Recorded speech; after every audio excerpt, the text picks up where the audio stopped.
head on, killing each other off. They've developed some guerrilla tactics, some guerrilla strategies and ideologies and so forth.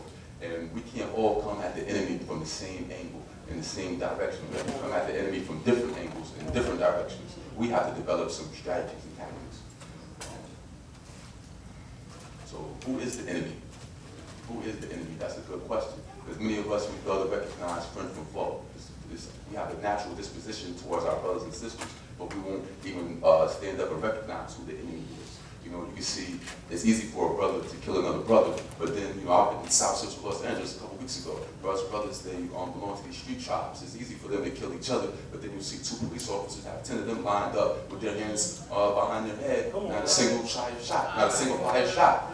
So, from foe. My grandfather was asked this question. He said, are we fighting against the American power structure? No. He said, we're fighting against the English power structure, the French power structure? No. He said, we're fighting against an international, Western, global power structure. Yes. So we know we have a continent like Africa. Africa is the richest continent in the world. There's no country richer than Africa. Matter of fact, I had an uncle that was hungry in Louisiana. So when I joined the party, my basic desire was to be a productive member of my community. I wanted to work on behalf of black people. So I set out to educate myself, and self-education and with political education classes in the party. We had a mandatory 2 hours a day we had to read. And we had a list of books you had to read. You had to study them, and you had to be ready to run off the 10-point program of the Black Panther Party.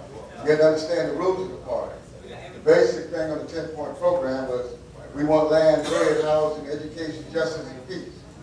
If you don't want to give it to us, we'll take it. And so being a young man, you don't have sense enough to be afraid of nothing. So it wasn't hard for me to get involved.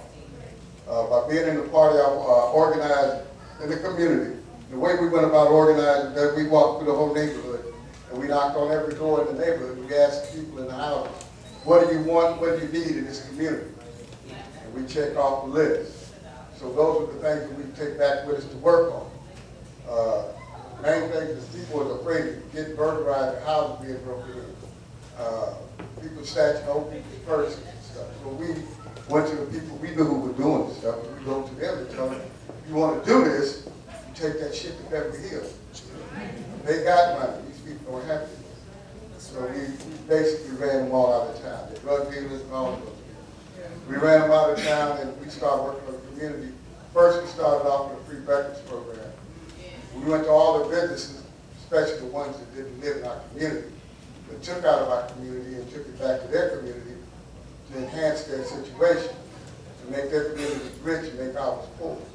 We go to the stores, on the corner stores, we tell them, we want 3 dozen eggs from you once a week. We can open up. An African woman is 3 times more likely to die in childbirth than a white woman. And to me, in a country that prides itself to having, masterful medication and masterful Medicare, for African women not to even be able to carry a baby to term is outrageous. And anybody who hears statistics like that should be outraged, not to say, oh, well, that sounds so bad, but should be outraged. Here it is. We are the people, women, African women, gave life to every damn thing that walks on the planet. That's right. Everybody came through the womb of an African woman. Yeah. Yeah. And then we take care of the whole nation of white babies for the first 300 years that we're here. Right. And we can't even carry a baby to term. Or have a baby that weighs more than 5 pounds. Or have a baby that can survive through its first birthday.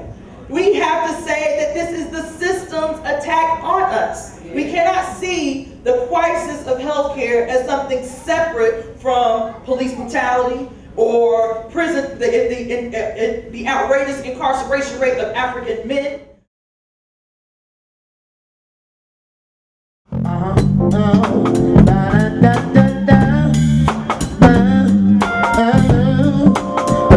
Ladies, listen to me first. We gon' do it.